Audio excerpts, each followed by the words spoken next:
بالنسبة لي أنا من أي مواطن سعودي أبدأ مرتاح عايش بخير عندي هدوء. Suasana panas di dunia sepak bola internasional belum juga reda. Insiden pelarangan supporter Indonesia masuk ke stadion saat laga kualifikasi Piala Dunia melawan Arab Saudi kini berubah menjadi isu besar dunia.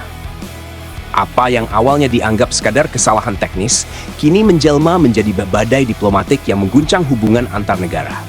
Gelombang kemarahan muncul dari berbagai penjuru dunia. Tagar-tagar kecaman membanjiri media sosial.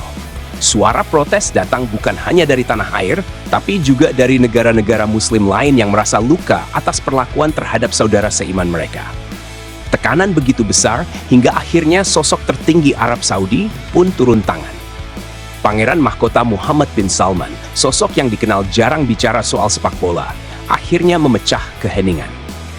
Dalam pernyataannya yang disiarkan luas, ia mengatakan, "Kami sangat menyesali insiden yang terjadi saat laga melawan Indonesia. Kami meminta maaf sebesar-besarnya kepada seluruh rakyat Indonesia, terutama para supporter yang telah datang jauh-jauh untuk mendukung tim nasionalnya. Kesalahan ini tidak dapat dibenarkan, dan kami berkomitmen untuk memperbaikinya."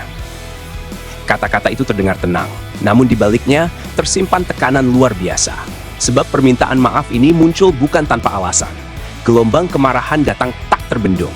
Dari Jakarta, Gaza, hingga Istanbul. Bahkan warga Palestina ikut menyuarakan suara hatinya.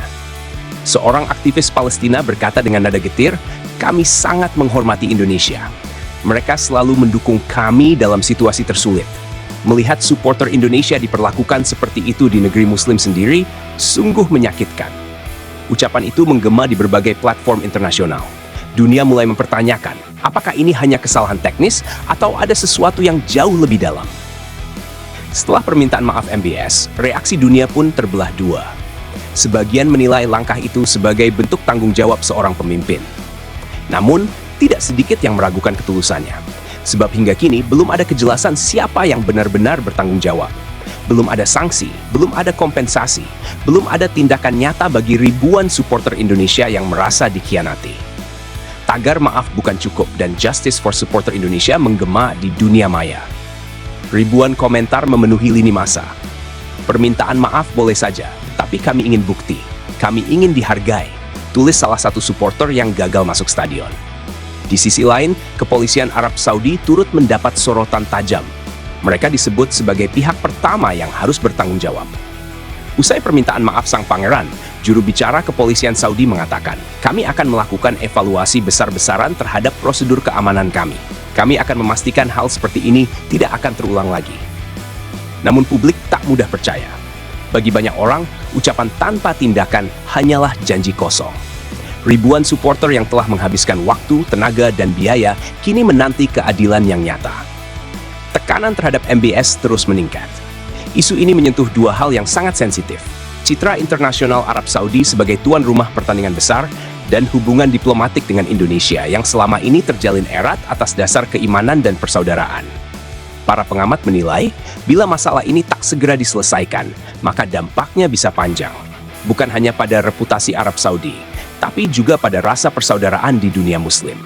Bagi masyarakat Indonesia, dukungan supporter adalah nyawa dari pertandingan. Mereka bukan sekadar penonton, mereka adalah roh di balik semangat Garuda yang terbang di lapangan. Namun malam itu, suara itu dibungkam di depan gerbang stadion, dan di sanalah semangat itu seakan dipaksa diam. Sejumlah jurnalis olahraga menulis dengan nada getir, atmosfer stadion itu hening seperti Garuda yang terbang, tapi sayapnya terpotong. Bagi rakyat Indonesia, ini bukan sekadar insiden, ini soal harga diri, soal kehormatan bangsa. Permintaan maaf boleh disampaikan, tapi penghormatan harus dibuktikan.